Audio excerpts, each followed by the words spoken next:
Thank you so much for being here in a busy festive season. So happy to have you all here and to have Brian here.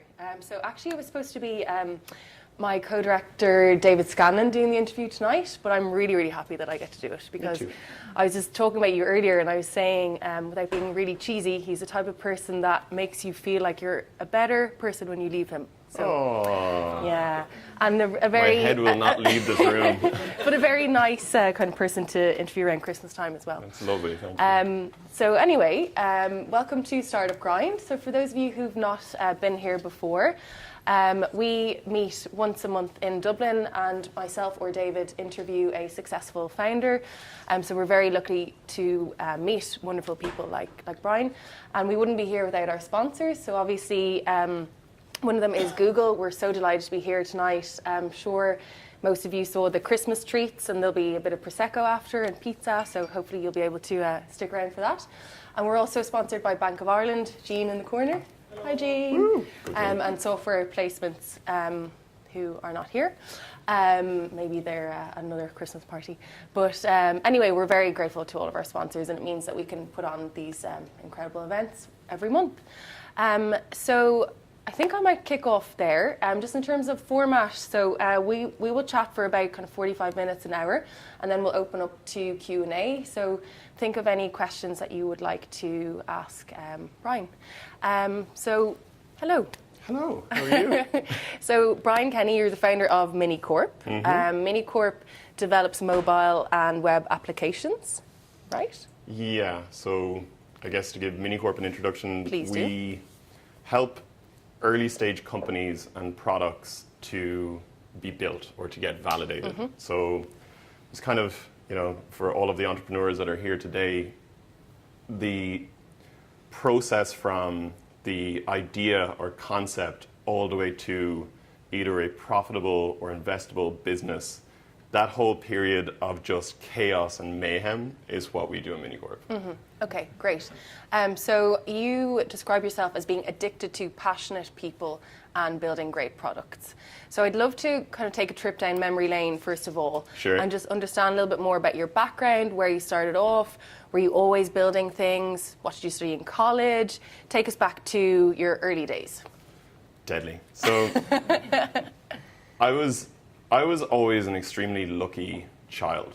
And the reason for that is, I don't know why it happened to me, but my amazing parents, my father and mother, purchased a computer at a very, very early age. So when I was, 8 or 9 years old, I had this tool that was within my house and around me all of the time that would facilitate my hunger and passion towards building things. It was kind of like an evolution from Lego to Technics to now this whole computer that I could build things with. And because of that, I'm completely cognizant and aware that there is people out there who are still looking for their passion, or still trying to find the thing that really drives them. And that's why I feel so privileged as a child to kind of see that item and to know that it was going to drive me forward in a lot of respects. So, did you know that though when you were 8 or 9? I kind of did. Like now it's 100% evolved to a point of it's not computers that enable me to build things, it's people. But back then to have this, I think Steve Jobs calls it a bicycle or a bicycle for the mind or something like that. And it's so true. Like I was completely unlocked. Now my brother and parents would probably say, you're too introverted or you're maybe spending too much time on the computer. But, I found this drive of having a 400-page Java book and at 8 or 9 years old going, I really want to learn this thing, which is insane. Like I never had that drive in anything else at all. I hated sports. I everything that I tried my hand at, I was at a point of, I just really don't love that so much. So invariably to kind of move on, I then, went to school, my dad taught that I was extremely clever then and said, you're so good at computers, I'm going to send you to a private school. But that was, I think, a bad decision. I was based around all of these other people who were more affluent than hungry or passionate about the things that they wanted to accomplish. And because of that, I really took a left-hand turn away from school. I don't know how much of this I can talk about, but I'll just put a little bit of it there. And that's, my brother was then in UCD at the time, and he was doing science, and one of the first modules in science was computer science. And he said, why don't you come to my computer science lectures and get a good understanding, a good feeling for what college would be. And I loved it. Like, I loved going there, but then I realized that what they were teaching in college was like binary and RAM and all of these things, that it wasn't about building things, it was about the understanding of each of the elements and how they come together. I would say that, you know, imagine you were put on a desert island somewhere and you had to build a computer from parts. College is deadly for that. Like, you get to really understand how everything works. I cared more about like speed and building things and throwing it out there in the world and seeing where it went. So I decided not to go to college. And instead, I got a job in Dunnes Stores packing bacon. Wow, okay.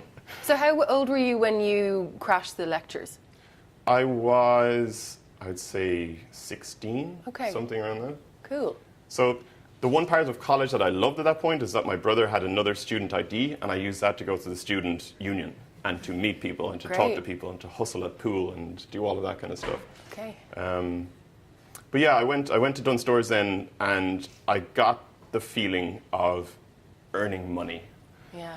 Which is crazy, because when you have money, you can then use it like fuel in the car to go and to build things. Like, I can now buy other computer programs, or I can buy a new computer, I can do all of this. And so my evolution from that was then to, how do I get a job in computers? So I moved to a role in IBM where I was given literally a stack of paper, and I would have to type in what's on the paper into a computer. And I turned around to the lady who was the systems administrator for that company and asked her, at some point, you're going to leave. And I would love if I could have your job and if you would mentor me between now and when that period is. Wow. And she did, and it was amazing. And her name is Susan Lynch, and I don't think she knows this, but I mention her quite a lot in all the stories that I tell. Because without her, I don't think that I would have jumped or made that whole move or connection. How long did you last at Dunnes, packing bacon? I was there for about 6 months or a year. Okay. It was freezing. You'd have to get there at like 5 o'clock in the morning, and it was a terrible job, but it was an amazing job. It was the first kind of ladder where actually, yeah, and it gave you cash to do the things that you love to do as well. Exactly. And I always think that any kind of job like that in retail or hospitality it's really important for later on as well. So you went from Dunnes Stores to IBM. Yep. Moved through the ranks there, thanks to Susan. And then what happened? So out of IBM, or once I've kind of got to a point within IBM of doing the sysadmin thing, I decided that I wanted to try something new. Like, I really believed in this whole idea that you should never stay in one place for longer than 3 years, and so I decided to apply to another company. And that company was called Car Buyer's Guide and Page 7 Media, who just did traditional media. And I became the IT manager in there, and there wasn't really a ton of things going on there. But I decided that I really enjoyed hardware, and I then moved from Page 7 Media into Black Knight, and Black Knight was class. I got to work in Dublin and build a data center, or build their data center from 1 or 2 cabinets to this entire floor, of which I'm still extremely proud at how tidy I did the cables. But then this crazy thing happened, and this is kind of where the turning point happened. Steve and Steve is the co-founder of MiniCorp as well. I really believe that with Instagram, you follow people. But I really cared more about locations. Okay. Like, how could I follow GitHub, or how could I follow Facebook, or how could I follow different photos that are being posted in locations? Because I was really into the startup scene in San Francisco and everything, but I couldn't afford to go to San Francisco at the time. So this is pre-hashtag, or when was this? You couldn't even search for hashtags or locations or anything in Instagram. But I wanted that, I would follow Google, I would follow this building. And any photos that are posted at this building is in my feed. So I'm not really following people at all. So Steve and I decided, why don't we go and build that? And we did. And then my wife and I were over in San Francisco at one part of our honeymoon, and one of the guys who was the product manager within Instagram said, we love Spots, like we love what you've built. Was it called Spots? Spots. Oh, I love that name. And this crazy thing started to happen where I'm like, shit, is this like where the whole company acquisition thing happens? Like I was so wet behind the ears and I had no idea what was happening, but I was out to dinner with these people and we're talking about, how do we bring Spots into Instagram? But then a week later, Facebook bought Instagram and everything was kind of shelved and brought off the table.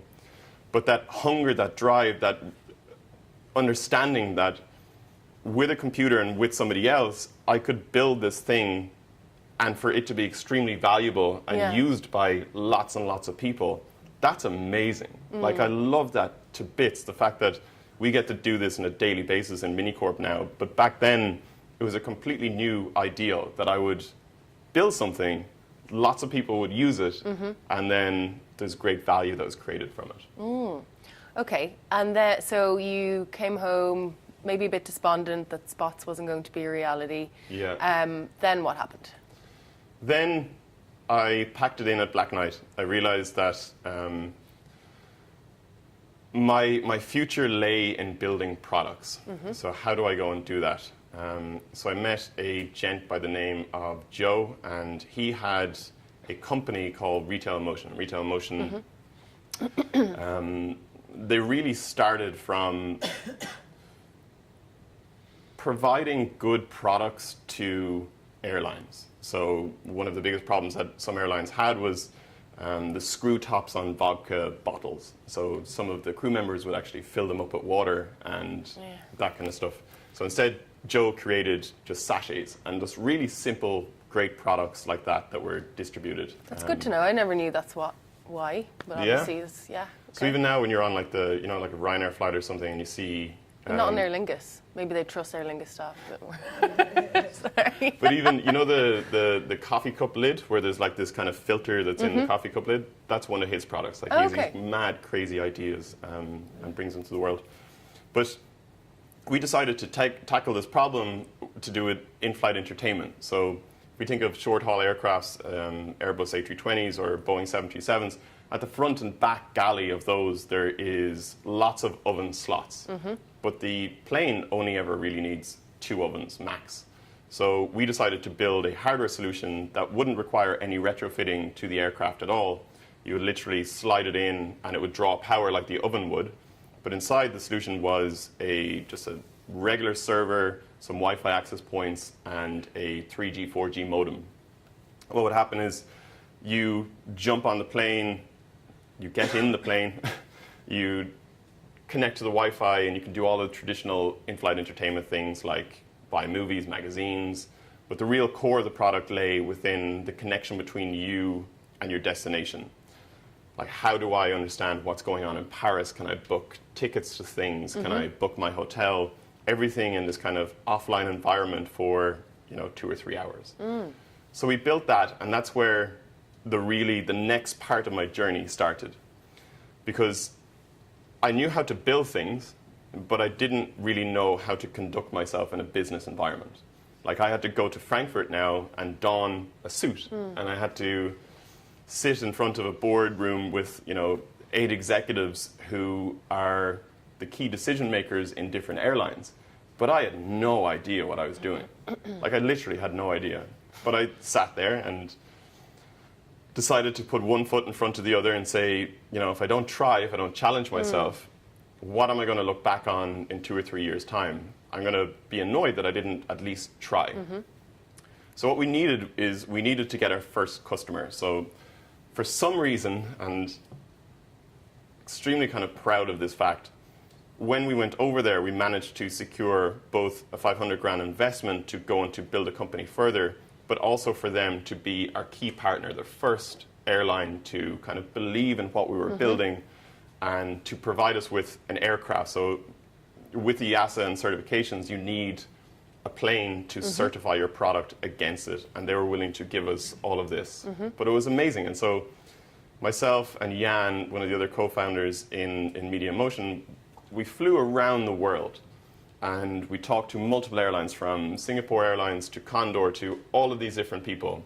And I learned so much. I learned, how to manage conversations with these people, how to understand from emotional intelligence point of view what they're really asking for. And even in larger companies, like we talk about lots of really, startup orientated companies, but these companies, the people who are in front of you in those meetings, their wants, desires, or needs are a hell of a lot different than a startup person who is, a 1 or 2 person company. Yeah.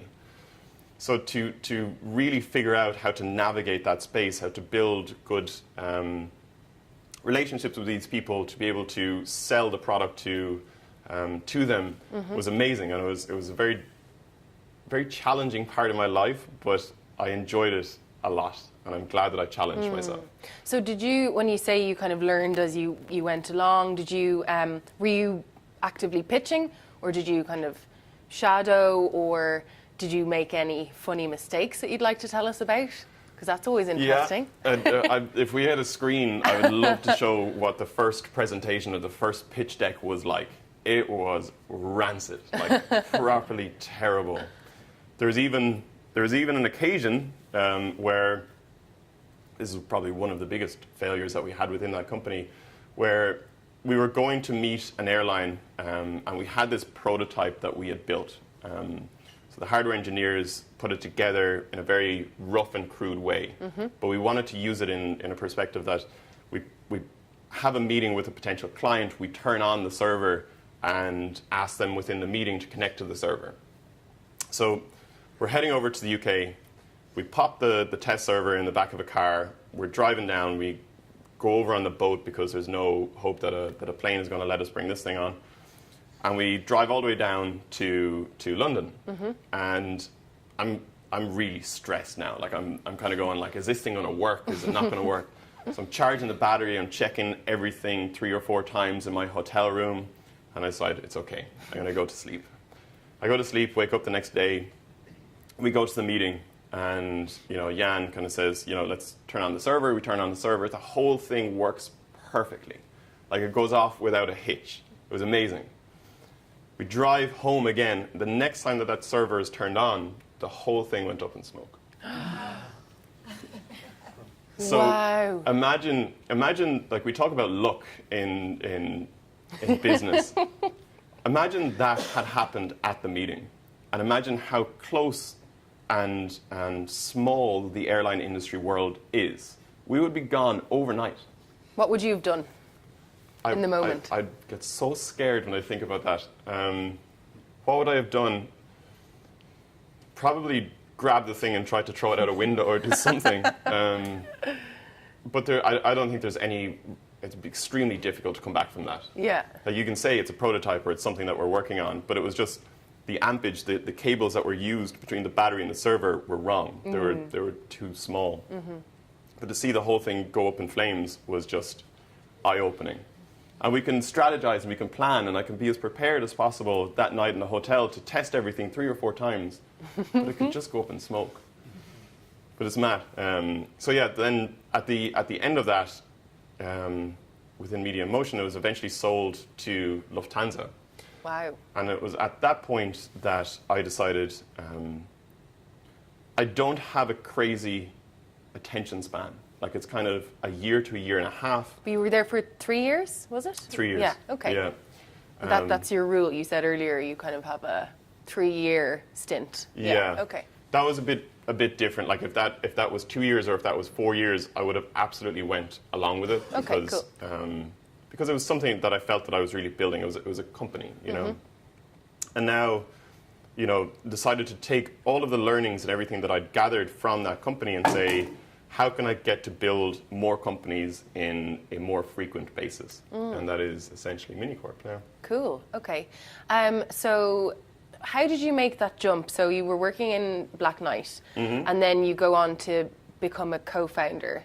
So that must have been quite difficult of a transition. So how did you make that decision, or just take a leap of faith? Or I'm sure there's lots of people in the room who are considering going out on their own. Yeah.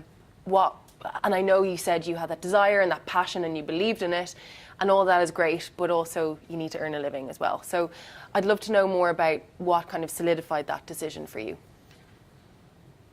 My wife, I would say. we hashed it out for a very long period of time. So Lee is actually Joe's PA, or EA, I should say. So she knew him intimately and kind of knew what I would be getting involved in. But there was a lot of questions. It's fearful, right? You don't know what's going to happen, but you also have to kind of weigh up the whole situation of what happens if I don't. Yeah. And I knew that I'd gotten to a point in my career at Black Knight where if I fail, if I get it wrong, there's another job. Like I'll get a job, I'll be fine. It's mad how all these really pivotal parts of my life actually happen at strange periods. I think when I moved into that position, we had bought our first house. When I moved to MiniCorp, we had our first daughter. Okay. And I really believe that you have to challenge yourself and you have to look in the face of risk and try.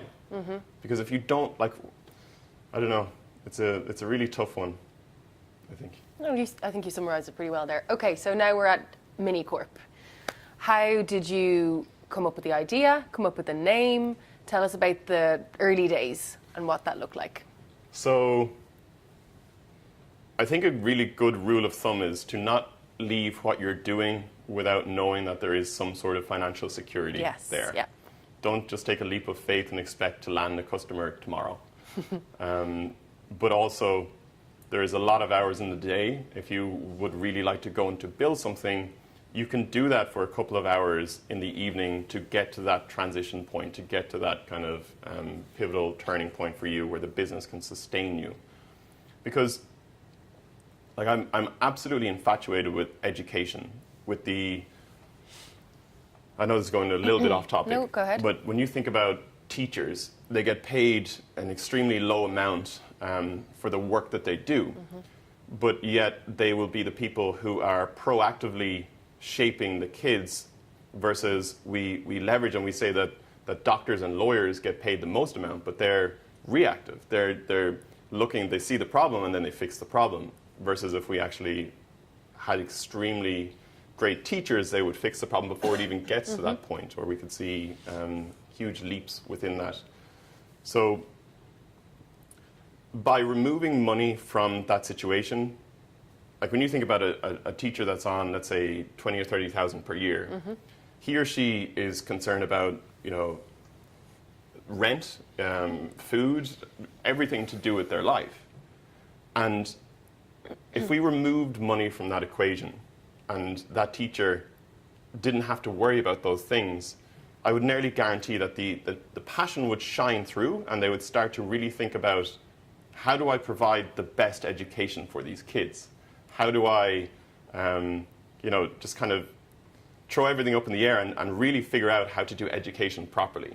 So by money being such a priority for them, the bandwidth is limited to what inroads we can really make in education. So going all the way back again, when we think about hiring somebody, or when I was about to make a jump or to do anything, to get that first customer enabled me to focus like a laser on building great product. Not worrying about, you know, taking jobs that I didn't want to take in order to sustain the business. It was about finding the right client who was willing to take a leap of faith with me and for us to kind of grow MiniCorp from there. So where did the name come from? I was out in my back garden one day and I said, you know, we want to build small companies into big ones. So it's Mini and Corp. Mini Corporation, yeah, got it. I then went on to Icon Finder and typed in business, and it gave me these 3 buildings that became our logo. And then I liked the color green. Cool. Okay. So you've mentioned great products loads. What is a great product? So let's think about a great company. It kind of comes down to 3 main modules for me. There's, first of all, what is the idea and what's the propensity, or what's the probability of that becoming successful within its market? Second of all, it's the people. So what is their passion or connection to the first thing, and how are they going to obtain it? What are they like? Are they hungry? Are they ambitious? Are they fighters towards this thing? And third of all, it's about capabilities. So connections to mentors, connections to investors, domain knowledge within the sector. All of these things, once you bring the three of those together, I think the chance of you having a great business is increased. The second thing is to really see people look at it from a really strategic point of view. So a lot of people come to us with ideas and say, you know, I take company A and I take company B and I mash them together and that's my new product, like Airbnb for chairs or whatever, you know, versus strategically looking at where things are evolving. So I spoke with somebody about this when we were starting. When we think about Brexit, for example, we'd expect with Brexit to happen that all of these bankers will move over to Ireland and high net worth individuals. So the next hop in that journey would be that we'd expect lots of premium A-grade offices to get built. We see that that's happening right now. But then those people will also bring over their families and their kids. So those people will probably want great Montessoris and creches and premium great creches. So deploying a amazing creche app or a Montessori app for that specific target is cool.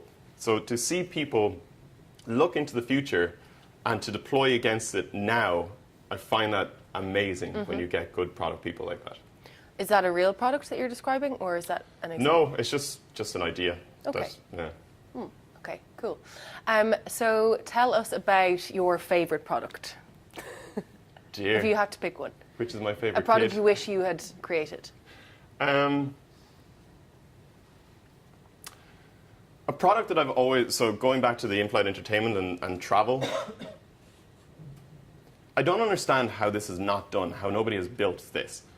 You know when you go to Berlin or you go to a city that you've never been to before and you want to discover it, the tools that are available right now is, you know, like Foursquare and Facebook Places and Yelp and TripAdvisor. And they tell me things like the top 10 cocktail restaurants to go to or, you know, the top local attractions and things like that to do. Like that makes no sense. We live in this world where the app can understand me. They can understand the context of, am I there with my wife? Am I there on business? Who am I there with? What am I interested in? You know, if Brian is there on business, show him a road that just has like lots of pubs in a row. If Brian is there with his family, show him great spots to bring the kids for, you know, different activities and attractions and things. Like to say the top 10 cocktail restaurants every single time to every single person is just mind-blowing to me. What about spontaneity and discovery? This is, yeah. We might clash here. That's okay. I think that things are changing though. So you know in Maxall where you now have these digital displays in the forecourts and they're doing adverts. At the top of them there's a little camera and the camera is placed to understand the demographic of people that are walking by. So the camera's reading consistently and seeing who's walking by and then using AI and some other great things says, you know, it's primarily 25 to 35-year-olds that walk by here. They're dressed in, you know, formal attire or whatever it might be. So they then turn around to H&M and they say to H&M, you should put your store here in Dublin because that's where the majority of your target demographic will walk by. So when you think about spontaneity is slowly starting to dissipate, I think. The more data, the more different patterns that we're trying to analyze, we're trying to take all of this data and figures and insights and analytics to create this falsehood of spontaneity, but it really is trying to help to understand who the person is. I prefer the you know that part in The Matrix where your man's eating the steak and he goes, ignorance is bliss? I prefer that part. I prefer the spontaneity of that. What about, though, I totally get what you're saying, but there are an increasing percentage of people who are going offline and who are putting their smartphones down for the weekend. And at Web Summit, this is a massive kind of area of discussion. So we're seeing significant mental health problems from overuse of apps, social media, and people are just getting tired. Yeah. And maybe there will just be two separate groups of people. Maybe, you know, there will be people who prefer to be spontaneous and those who prefer to be served spontaneity and maybe think that they're creating their own spontaneity. Yeah. What do you think will happen? So it's a really interesting point, because when it comes to like mindfulness, it's such a huge topic right now, and you have people that are on the dart and using Headspace and Calm. Like that's mad. Like that would never have been there a year ago.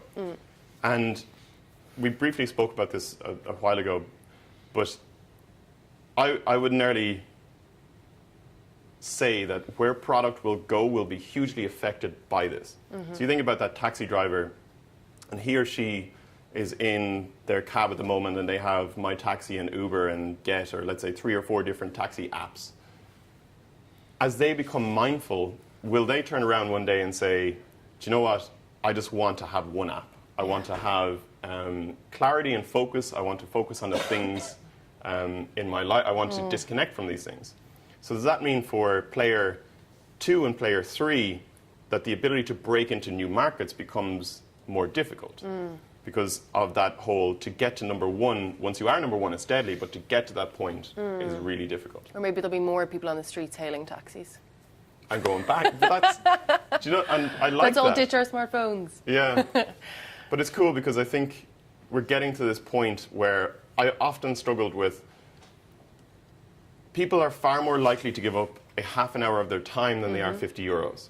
Yeah. And you can make the 50 euros back, but time is this finite resource, and it should be cherished and nurtured to know that you have between X and Y to get all of the stuff that you want to get done in this world done. So if you're going to chop up a part of your time, if you're going to give it to something or someone, make sure that it's a really diligent process of how you do that and why you're selecting them. So let's go back to MiniCorp and your team. So I listened to a couple of Brian's podcasts last night, which are really good. I'd highly recommend them. And it's not more. I'm not just saying that because we're talking tonight. I really, really genuinely enjoyed them. I like how you make them long enough but still short, so like 20, 25 minutes. Yeah. And shareable. So I was able to take away key things. I would love to know more about your team, because you talk so much about the people that work for you in a really positive light. And you take your role as leader very seriously. I don't know if leader is the right word, because you said a few times, I work for them. So I'd love to know what do you think is important as someone who manages people, inspires people? What kind of criteria do you use when you're hiring people? Tell us a little bit about that. Sure. So adults, I think, is a big thing. When you have somebody who's passionate about what they do, I don't know when they're the best at doing it. They need to become self-aware to know when they're the best at doing it. So are you the most creative at 2 o'clock in the morning, or are you the most creative at 8 in the morning? I don't know, but it's up to you to do that. As a company, why would I say it's between 9 and 6 and you must be in the office and these are the working hours, where the efficiency, the actual output, the work product that we're getting is reduced because of that constraint. Like, you could be the most efficient at 3 o'clock in the morning. Don't get me wrong, there's always overlaps, there's always meetings, there's always things that need to happen within a company. But to just allow people to be in control of their own time, to be in control of how they want to conduct themselves, how they want to create something, how they want to be, the gatekeepers of the things that they're going to create, is a huge, huge thing. Like, I remember there was a company that a long time ago, and all of the salespeople were given credit cards, and one person abused the credit card and bought things that they probably shouldn't have. But they took the credit cards off all of the salespeople. And you're going like, are we for? Like, is that really a thing that we're going to punish the entire thing, like this group mentality? It's mad for me.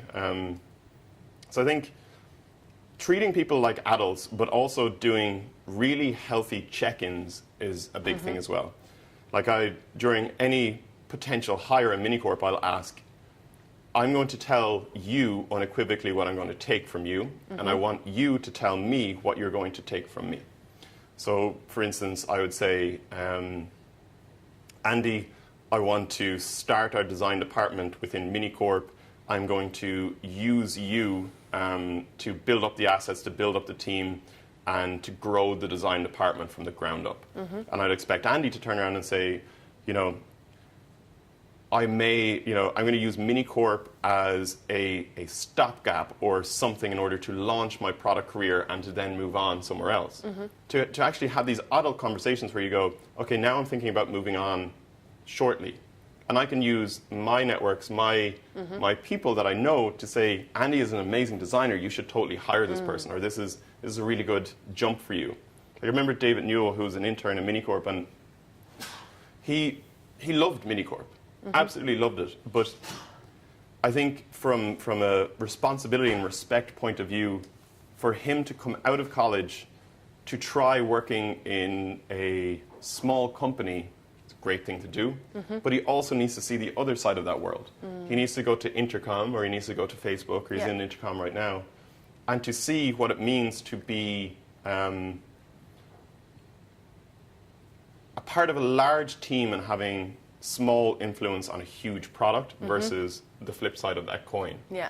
But I think me as an employer, me as somebody who wants to create this company, by removing all of these constraints and knowing that they're adults and people that want to be in charge of their lives, the things that are created, how they feel about the product, the work that's done is done like a family, like we actually care about what we're doing and why we're doing it. It's not batch processing, it's not, you know, that it's a resource.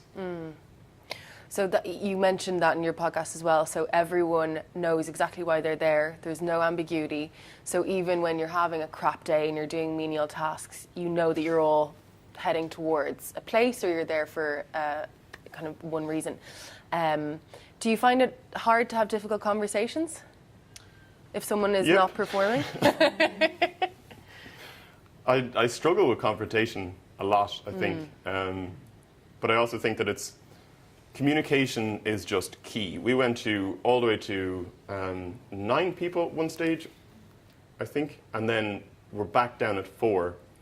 We bring in more revenue at 4 than we did at 9 because we've solved one problem. And that's, how does the cross-pollination of information happen throughout the team? How does Fatima learn from something that Andy has done? How do I learn from something that Steve has done?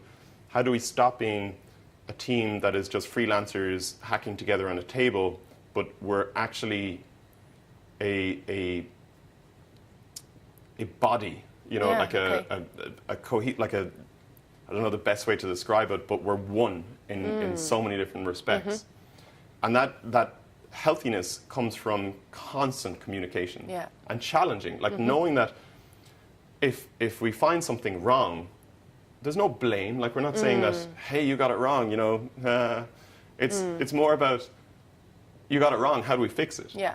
And I remember saying this with Andy and Steve and Fatima, everything that's around us right now has been made by somebody. You know, they started with floors, and then they made couches, and then they were all made by somebody. There's no definitive way of, this is how you do a product agency, this is how you do a design sprint, this is how you build something. There's no blueprint, and there shouldn't be. So why does MiniCorp, well, we do, but you know, why don't we create our own processes, our own ways of doing things, our own kind of take on how we want to build companies from infancy to profitable? And I love that. I love that that constant communication has challenges. It has, you know, you're gonna lock heads in some respects, but at the end of the day, we know that we close the door and we've done a great day's work. You know. Okay, really interesting. So you're operating as one body, without that sounding too kind of weird. Odd. No, I totally get it though. I know open communication and sharing ideas. And down at Huckletree, so Huckletree is a co-working space that I run down the road, we interact with a lot of early stage startup companies. And a lot of the founders have this issue, and I call it when you move from mate to manager. So you're all really good friends and you're great mates, but you also have to manage these people. And it is really, really hard. So what kind of tactics do you use? Or, you know, how often are your one-to-ones? Do you have a template you use? How do you manage that? You see, it's kind of easy in a team of 4. Yeah. I mean, we're all just around each other all of the time. it's strange the things we do that we don't even notice. Like we go for lunch together almost every single day. And normally, like in all of the other companies that I've worked in, that was just never a thing. Yeah. Like you would take that time as your time. Like I'm going to get out of this thing so I can go somewhere. And maybe it's because I was in things that I didn't really enjoy as much as what I enjoy now. But that level of communication and also respect and responsibility to everybody is huge. And it's a part of who we are as a company. It's a part of the success of how we do things. Yeah. Okay, great. It is. I love that. I love no, that. it's great Yeah. that you have it. It's kind of a secret sauce or whatever you've created is obviously working. So that's your team and your people. Tell us more about the companies that you work with and how early you get involved. How do you help a company, move from the ideation phase to being a product-led company? Because that's a super interesting journey. And I know you say it's not a one-night stand, so you are in it kind of for the long haul. I often compare it to that, like that we're raising a baby together. Like somebody comes along one day and says, I have this great idea, I have this thing that I want to go and build. And that baby needs clothes, it needs nurturing, it needs a lot of things. So I remember about a week or two ago, somebody came in and said, you know what, can we just give you equity in the company right now and you build it, for sweat equity right now? And that to me is like having a one-night stand and we have a baby together. Like you don't know me, you don't know MiniCorp, we've never worked together, we've never done anything, but yet you want to have a baby with me. Yeah. What? And I think when you do need to be crude, like you do need to actually say, you just completely devalued your entire company by willing. Is this because they didn't have cash, or what was the rationale? I think it was they had cash, or they could get cash.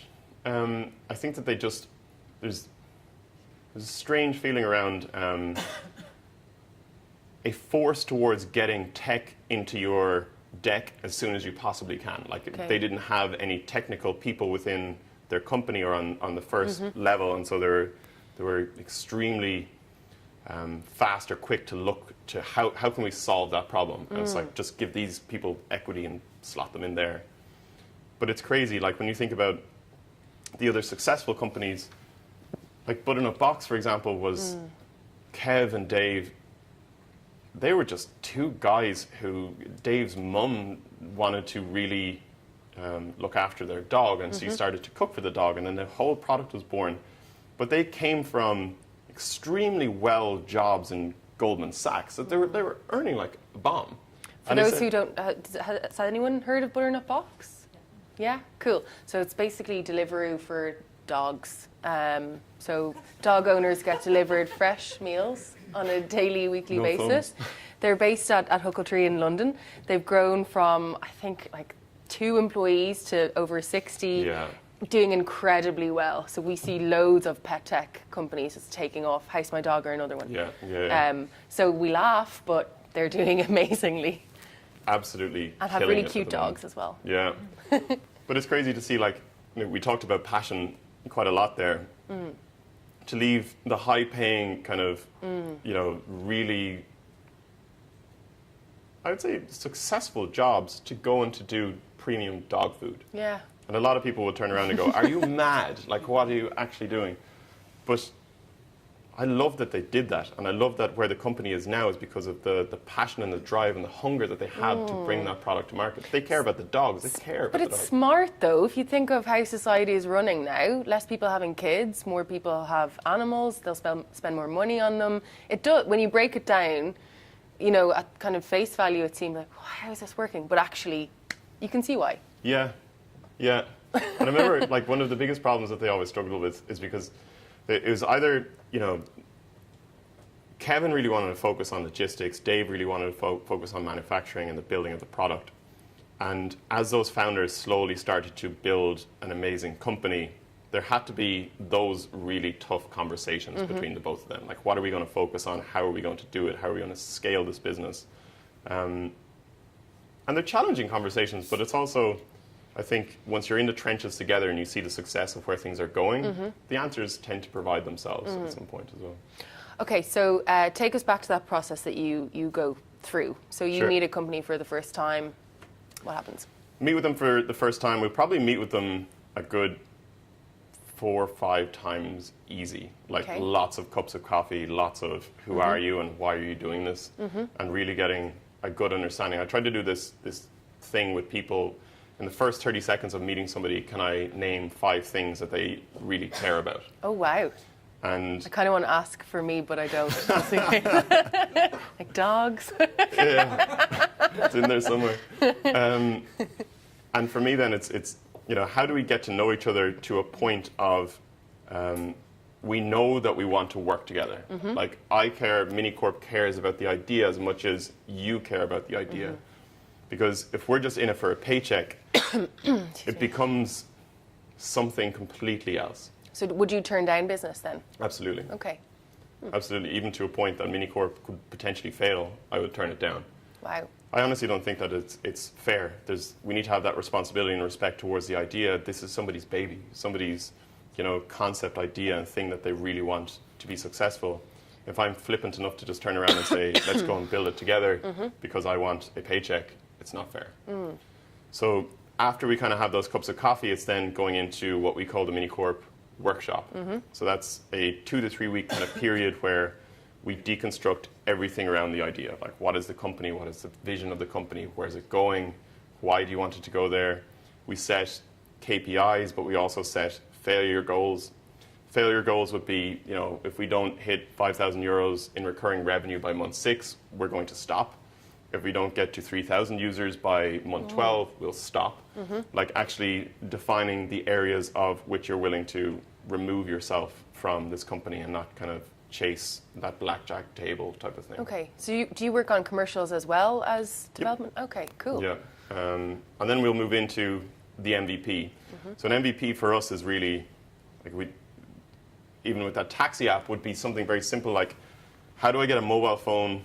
How do I get an app on the phone? And all it has is a big button that says, get me a taxi. And a taxi arrives. Like mapping, payment, everything, they're additional features, they're new things. But how do you get something that is the core MVP, and then how do you put it in the hands of people as fast as possible? This completely baffles me by, there's a lot of B2B businesses in Ireland, but there's very few B2C. And I would say the majority of that is because how many entrepreneurs that do you know that are willing to stand at the front or the top of Grafton Street and say, here's my idea, do you want to try it? Like, and to just grab everyone and say, what do you think? And even though you're getting it wrong or things aren't exactly it, anyone that will listen, tell them about the idea. The ones that are good do that. Yeah. So as you say, I'm thinking of 3 or 4 in my head who Versus definitely go and hustle. The other thing, the flip side of that coin is like, let's do an NDA and let's be very selective. And I understand there's IP and there's reasons for NDAs. I'm not poo-pooing NDAs per se, but it's purely about speed. Before Slack, there was 100 companies that did the exact same thing. But the only way that Slack won is through pure execution, speed and execution. So, yeah, I get really thoughtful about the companies that I see now. Like when there's companies like Under Armour that came out of nowhere and then all of a sudden just had complete dominance and in the App Store, physical products, everything. Companies like Charlotte Tilbury. Like, where was Charlotte Tilbury a year or 2 years ago? And now she's in every single concession, every single shop, almost overnight. How did that happen? And it's speed and it's execution that got those people to that point. And at what stage would a startup typically be funding-wise when you work with them? The majority will have, let's say 0 to 50K kind of realm, so CSF, that kind of an area. By the time that they leave us, the majority will kind of either move on to gain further investment, so the HBSU, all of that kind of stuff, or private investors and seed investors. And do you stay involved as they grow? So the real goal is that the baby needs to go to college at some point. And we're bringing the company from 0 to about a year to a year and a half in. And what we would quantify as a success is either A, the company has become profitable enough that we can now hire great engineers and great designers in-house. We'll actually ask them to sit in MiniCorp for a good month or two so we can hand over to them and kind of pass the baton and let them fly the coop. Or number two, that they have validated enough of their business that when they go for investment, they don't have to give up a high proportion of equity to the investors. The company is worth something and has validated or gained customers during that period. Okay.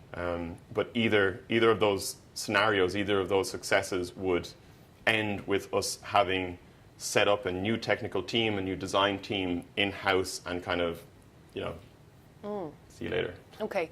And how many startups you work with are just looking, as you said earlier, to put tech in the deck? I love that new phrase. I'm stealing that. Or, you know, would the majority of them have a co-founder whose background is in tech?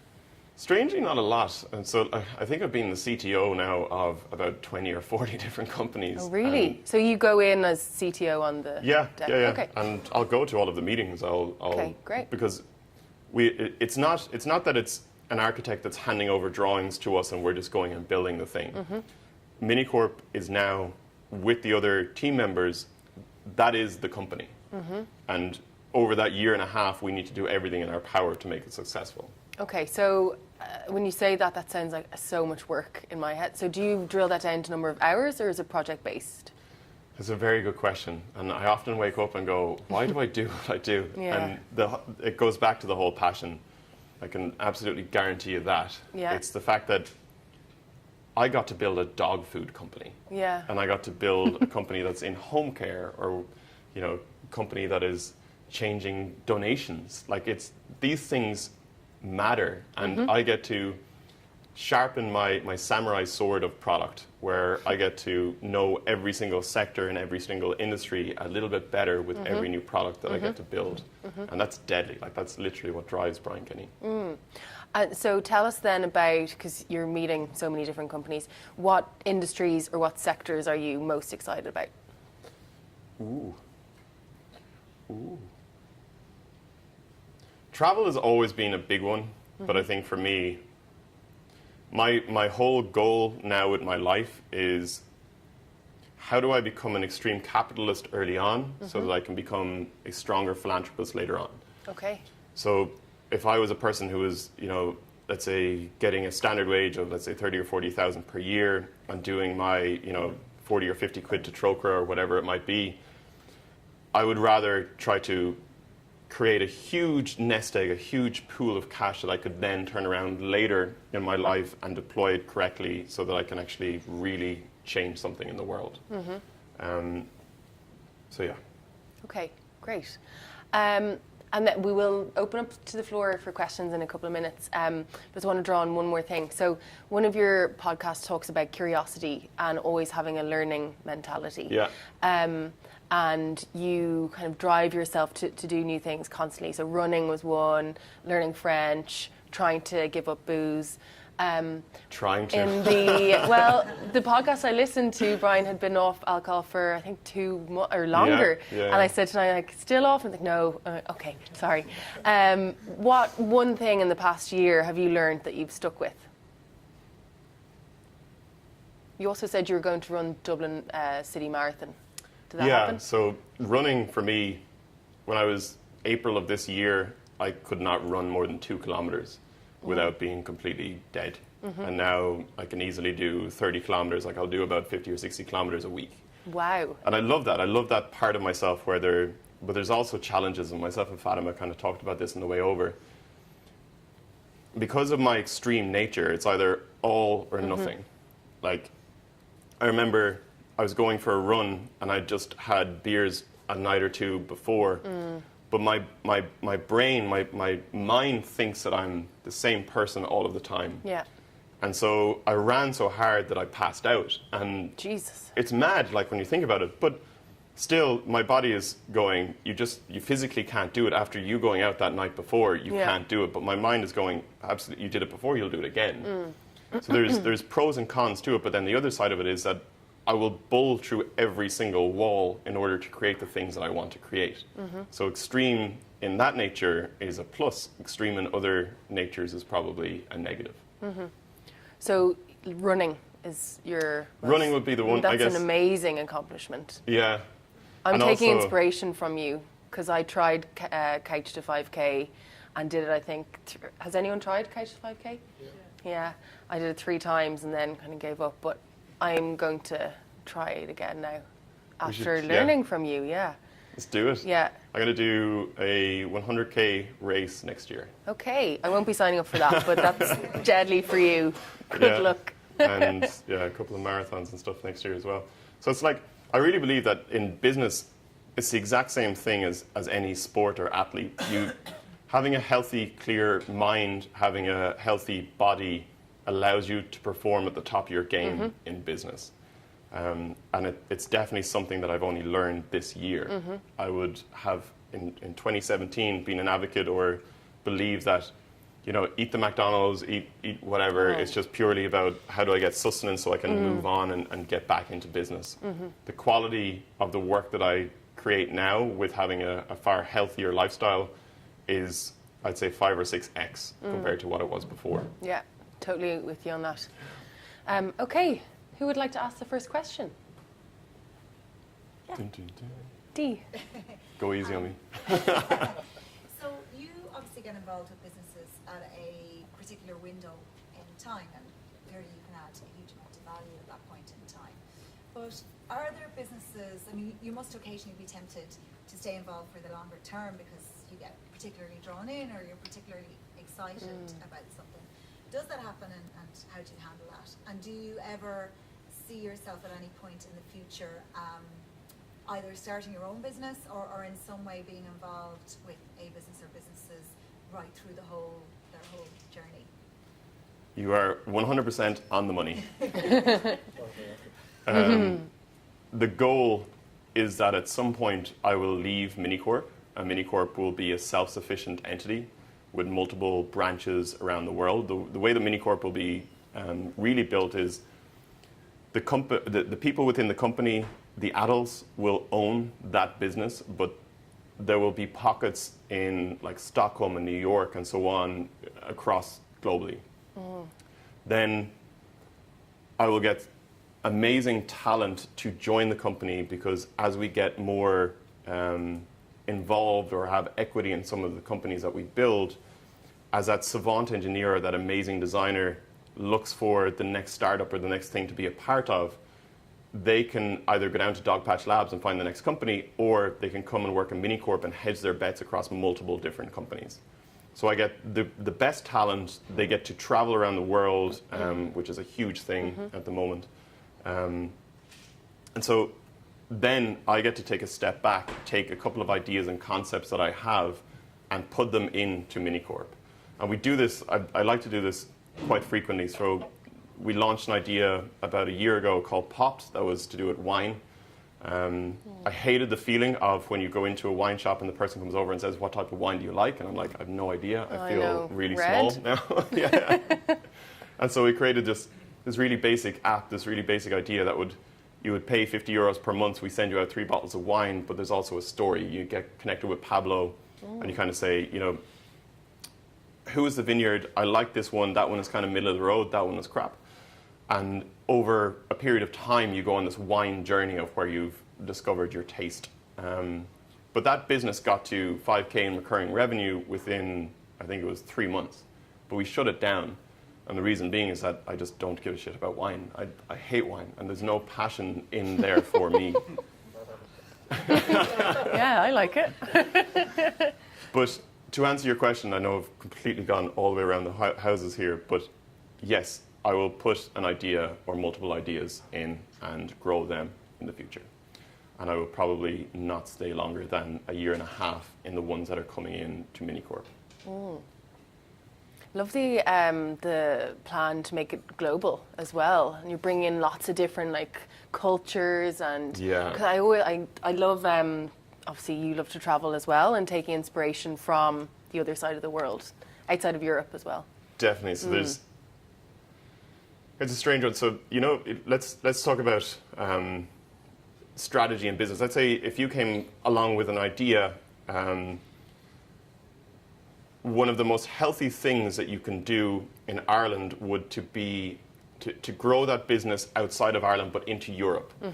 So the minute that a company can get a good understanding of the cultural diversification between Paris and Berlin, or Berlin and Stockholm, and how completely different they are, but you launch your product successfully in each of those different cities, excuse me, a lot of the M&As, a lot of the mergers and acquisitions will then come out of America and acquire you because you have already done that groundswell. So traveling within Europe for a product person is a really, really healthy thing to do. Okay. You notice these strange nuances, like within Frankfurt, they have these really weird debit cards. Or, in, I don't know, you just notice these absolutely crazy things. And it's just twigged one thing for us, and that's when we talked about employees or people within MiniCorp, one of the biggest healthy things that we do is that you cannot be in the office all the time. You have to work outside the office. And the reason being is that if you're in an office and you're looking at your screen and you're working away, take that and move it into a coffee shop. All of a sudden that head goes up and you look at something and you go, why is that like that? Or why is that painting that way? You notice different things about the world that you would never have noticed if you were just in the office all the time. And that to a product person is a huge plus. So yeah, I hope that answered the question. Yeah. So I heard Mark Little on the radio a couple of weeks ago saying about his new business. Yeah. And he said, if somebody can understand what you're doing, you're not far enough ahead. Right? Sure. So how important is it for you that you actually understand, what the concept is yourself?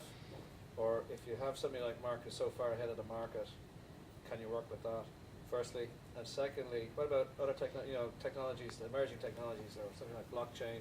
Someone comes to you and said, you mentioned donations, changing donations, and I saw one today where they're tracking donations from blockchain. Will you work with new technologies? If I don't understand the idea, I would struggle. Like, I think from the other side of the table, we absolutely need the domain knowledge. I'm not going to have domain knowledge in every single sector. It would just be impossible.